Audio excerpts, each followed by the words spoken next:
Breaking news చూస్తున్నాం. Huzurabad MLA పాడి కౌశిక్ రెడ్డి కమలాపూర్ మండలంలో జరిగిన కార్యకర్తల సమావేశంలో సంచలన వ్యాఖ్యలు చేశారు. పార్టీ తరపున గెలిచి వేరే పార్టీలోకి వెళ్లినట్లయితే వారి ఇంటిపై డైరెక్ట్ గా దాడి చేయిస్తానని ఆయన తీవ్రంగా హెచ్చరించారు. పార్టీలో గెలిచి వేరే పార్టీకి పోతే తస్మాత్ జాగ్రత్త అంటున్నారు. ఎవరైనా కానీ ఇంటి మీదకొచ్చి డైరెక్ట్ దాడి చేయిస్తా, అమ్మ తోడేసి చెప్తున్నా, 1000 మందిని తీసుకొచ్చి ఇంటి మీద దాడి చేయిస్తానని కౌశిక్ రెడ్డి తీవ్రస్థాయిలో వార్నింగ్ ఇచ్చారు. పార్టీలో గెలిచి అమ్ముడుపోయిన ఎమ్మెల్యేలను విడిచిపెట్టలేదని ఎంపీటీసీలు సర్పంచులు ఆలోచించుకోవాలని ఆయన స్పష్టం చేశారు. ఈ హెచ్చరిక ఒక్క కమలాపూర్ మండలానికే కాదని నియోజకవర్గంలోని అన్ని మండలాలకు వర్తిస్తుందంటున్నారు ఆయన.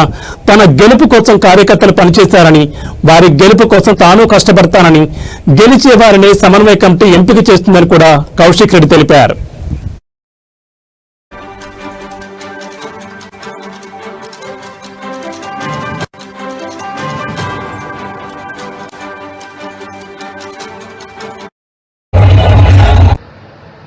ఇవన్నీ కూడా చేస్తా ఉన్నాడు.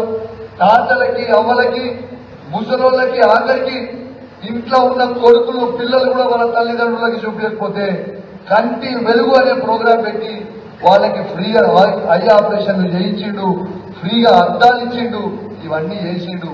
ఇవన్నీ ఎక్కువైనాయి అని అడిగితే వాళ్ళ కోపం వస్తుంది. మీ అందరికి ఒకటే చెప్తా ఉన్నా, కాంగ్రెస్ పార్టీ వాళ్ళు రేపు వాళ్ళని ప్రలోభ పెడతారు. మీ అందరికీ ఇంకోటే చెప్తున్నా, మీకు కరెక్ట్ గా చెప్తున్నా, ఇది ఈరోజు మంచిగా.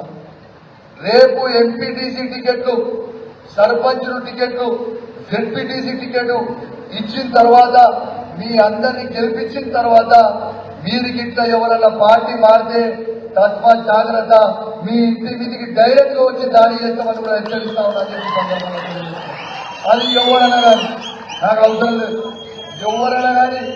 ఎందుకంటే ఆ ఎంపీటీసీ టికెట్, సర్పంచ్ టికెట్ ఇచ్చి నువ్వు గెలిస్తే అది నీ గొప్పతనం కాదు, అది ప్రతి టీఆర్ఎస్ పార్టీ కార్యకర్త కష్టం అనేది మీరు మర్చిపోకూడదు అని చెప్పి సందర్భంగా తెలియజేస్తా ఉన్నాం.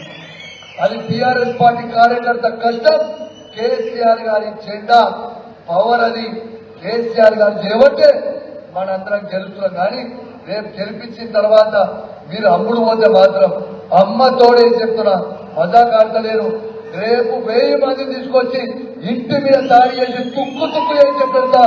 ఇది కమలాపూర్ మండలికే కాదు, మొత్తం హుజూరాబాద్ నియోజకవర్గంలో ఉన్న 5 మండలాల్లోకి ఎవరికి ఇచ్చినప్పుడు చెప్తా ఉన్నాం. ఎందుకు ఇంత బలంగా చెప్తా ఉన్నానంటే, ఇలా వాళ్ళ టీఆర్ఎస్ పార్టీ కార్యకర్తలు కష్టపడి గెలిపిస్తే ఇలా కొంతమంది దొంగలు ఎమ్మెల్యేలు అమ్ముడు పోతే ఆ ఎమ్మెల్యేనే పెట్టలే మొత్తం మంత్రుల ముంగట, అరే నువ్వు దొంగలంగా నా కొడక అని చెప్పిన ఆ రోజు నిలదీసిన ఓ ఎమ్మెల్యేనే పెట్టలేదంటే ఇక మీ ఎంపీటీసీ, జెడ్పీటీసీ, సర్పంచ్ పరిస్థితి ఆలోచన. కాబట్టి మీరు ఒక్కటే కాదు, ఇది టీఆర్ఎస్ పార్టీ వాళ్ళ కష్టం చెప్తున్నాం. మీకు ఉదాహరణ